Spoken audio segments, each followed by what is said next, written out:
दरभंगा में Yamaha showroom manager की हत्या के बाद से बिहार की सियासत गर्मा गई है। तेजस्वी यादव ने सरकार पर सीधा हमला बोलते हुए कहा है कि बिहार में अपराध बढ़ता जा रहा है और कानून व्यवस्था पूरी तरह से ध्वस्त भी हो चुकी है। आखिर तेजस्वी ने सरकार से क्या क्या सवाल पूछे हैं, चलिए बताते हैं।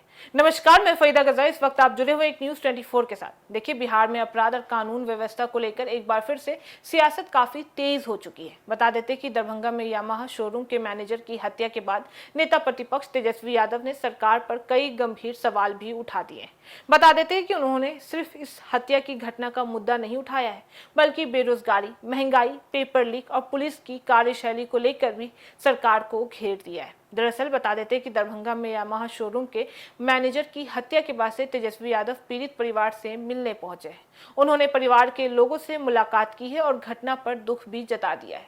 इसके बाद से मीडिया से बातचीत में तेजस्वी यादव ने बिहार की कानून व्यवस्था को लेकर सरकार पर जमकर निशाना भी साध दिया है। तेजस्वी यादव का आरोप है कि बिहार में अपराध लगातार बढ़ रहा है और हत्या जैसी घटनाएं लोगों के बीच डर को पैदा भी कर रही है। उन्होंने सरकार से सवाल भी किया है कि आखिर आम लोगों की सुरक्षा की जिम्मेदारी किसकी है और अगर अपराधी बेखौफ है तो इसके लिए जवाबदेही किसकी तय की जाएगी। तेजस्वी यादव ने इस दौरान पुलिस की कार्रवाई पर भी सवाल उठा दिए। उनका कहना था कि कानून व्यवस्था सिर्फ सरकार के दावों से ठीक नहीं होती है, बल्कि जमीन पर पुलिस की कार्रवाई और लोगों की सुरक्षा से इसका पता भी चल पाता है। बता देते हैं कि तेजस्वी यादव ने अपने हमले को सिर्फ अपराध तक सीमित नहीं रखा है, बल्कि उन्होंने बेरोजगारी, महंगाई और गरीबी जैसे मुद्दों को भी उठा दिया है। साथ ही प्रतियोगी परीक्षाओं में पेपर लीक के मामलों का जिक्र करते हुए भी कहा है कि बिहार की युवा पढ़ाई और रोजगार को लेकर परेशान चल रहे हैं। उन्होंने छात्रों के प्रदर्शन के दौरान सिवान में हुई कथित AK-47 फायरिंग का मुद्दा भी उठा दिया है। तेजस्वी ने लगातार इस मामले में सरकार से सवाल भी कर रहे हैं कि प्रदर्शनकारियों के सामने AK-47 कैसे पहुंची और फायरिंग का आदेश आखिर किस स्तर से दे दिया गया है। तेजस्वी ने बिहार सरकार के मंत्री मदन सहनी के पुलिस को लेकर दिए गए बयान का भी जिक्र किया है। उनका कहना था कि अगर सरकार के मंत्री ही पुलिस की कार्यशैली पर सवाल उठा रहे हैं तो सरकार को इस मामले को गंभीरता से लेना चाहिए।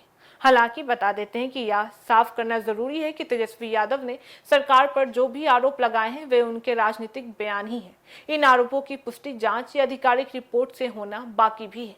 वहीं दरभंगा की हत्या के मामले में पुलिस की जांच और आगे की कार्रवाई से यह साफ हो पाएगा कि घटना के पीछे आखिर कौन जिम्मेदार है और क्या वजह थी। लेकिन इतना जरूर कह सकते हैं कि दरभंगा की इस घटना ने बिहार में कानून व्यवस्था को लेकर विपक्ष को सरकार पर हमला करने का एक और मौका भी दे दिया है। अब आने वाले दिनों में यह मुद्दा बिहार की राजनीति में और भी ज्यादा गर्माने की संभावना भी है। अब सवाल सरकार के सामने भी है कि अपराध की घटनाओं पर कैसे लगाम लगाई जाए और लोगों के बीच सुरक्षा का भरोसा कैसे मजबूत किया जाए। तो देखिए, दरभंगा में शोरूम मैनेजर की हत्या के बाद से तेजस्वी यादव ने बिहार सरकार पर अपराध और कानून व्यवस्था को लेकर बड़ा हमला भी बोल दिया है।